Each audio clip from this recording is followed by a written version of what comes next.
વડોદરા જિલ્લાના પાદરા તાલુકાના જૂના પ્રાથમિક શાળામાં ફરજ બજાવતા સોનલબેન ઈશ્વરભાઈ જિલ્લા કક્ષાના શ્રેષ્ઠ એવોર્ડી શિક્ષક છે. તેઓ 14 વર્ષથી ખૂબ સુંદર રીતે બાળકોને ગણિત વિષયમાં વિવિધ પ્રવૃત્તિઓ, વિવિધ પ્રોજેક્ટ અને TLM દ્વારા, રમત દ્વારા એવું જીવન વાતાવરણ કરે છે કે બાળકોને ગણિતમાં ભય ઊભો ન થાય.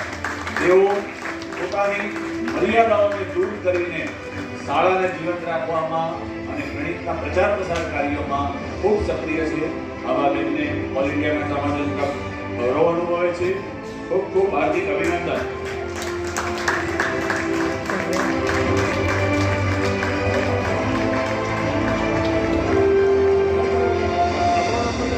પછીના સન્માન માટે